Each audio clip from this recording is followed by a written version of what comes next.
মালিক জিজ্ঞাসা করে প্রতিদিন, বান্দা কি কারণে আমাকে ছেড়ে দিলা? হ্যাঁ, রাত 12টা বাজে তুমি ঘুমায় গেলা, মা ঘুমায় গেল, বাপ ঘুমায় গেল, বিবিও ঘুমায় গেছে, পাড়া পড়শি ঘুমায় গেছে। আল্লাহ বলেন, আমি তো ঘুমাই নাই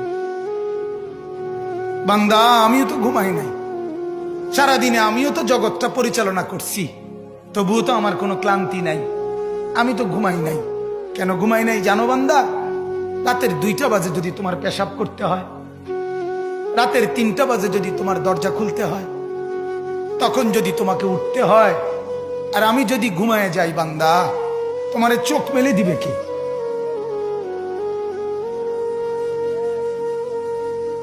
এই বাপ, চোখ মেলে দিবে কে?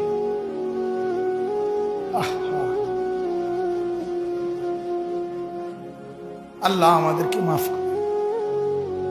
কোরআনুল কারীমের মধ্যে আল্লাহ তাআলা বলছে, ওয়া হুয়াল্লাযী ইয়াতাওয়াফফাকুম বিল-লাইল।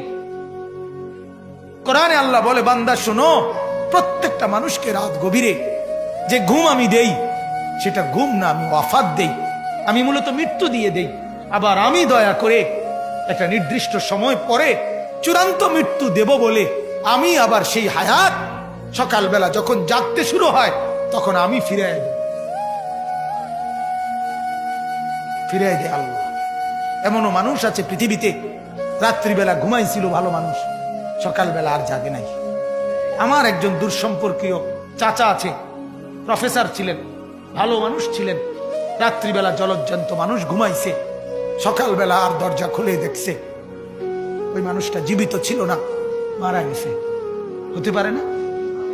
হতে পারে কিনা বলেন না?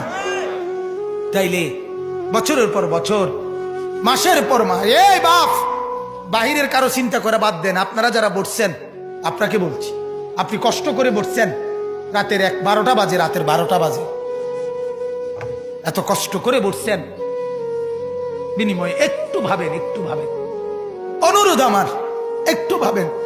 আজ মাঝে মাঝে মন চায় আল্লাহর বান্দা মুসলমানদেরকে বুকে জড়ায় ধরে কাঁদি যে বাপ, কেন এত ভুল করছেন? আল্লাহকে কেন এত নারাজ করছেন? যার বিবি বেপর্দা, আপনি আল্লাহকে কত পরিমাণ নারাজ করাচ্ছেন। যার স্ত্রী, যার মেয়ে বেপর্দা, আপনি আল্লাহকে কি পরিমাণ নারাজ করছেন বলেন?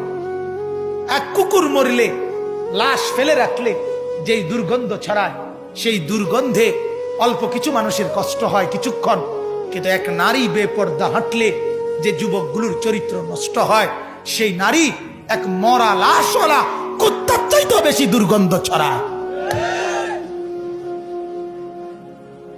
কুকুরের দুর্গন্ধ এত বেশি ছড়ায় না, বেপর্দা নারীর দুর্গন্ধ যে পরিমাণ ছড়ায়। সে তো শত শত যুবক তার চরিত্র শেষ করে দিছে।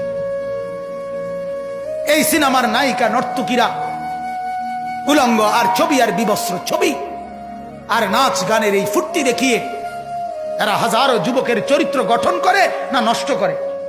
কথা বলেন না কেন? এজন্য আমার শায়েখ আল্লামা মুফতি মুশতাকুন নবী সাহেব বলে, হাজারো মানুষের জীবন নষ্ট করে যে, এজন্য তার জীবনে কখনো সুখ ধরা দেয় না। এজন্য এই পৃথিবীর জরিফ এটা, আপনি জরিফ চালায়া দেখেন, যত সিনেমার নায়ক নায়িকা, এদের জীবনের মতো দুঃখী জীবন, ব্যক্তি জীবনের মতো কষ্টের জীবন আর কারো নাই। আপনি খবর লাগান, আপনি খবর লাগান, এদের মতো লাঞ্ছনা।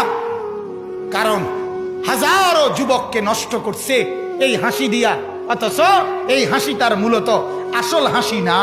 এই হাসি যদি ল্যাবে অথবা ডায়াগনস্টিক সেন্টারে পরীক্ষা করায়, প্রত্যেকটা হাসির মধ্যে ফরমালিন পাওয়া যাবে।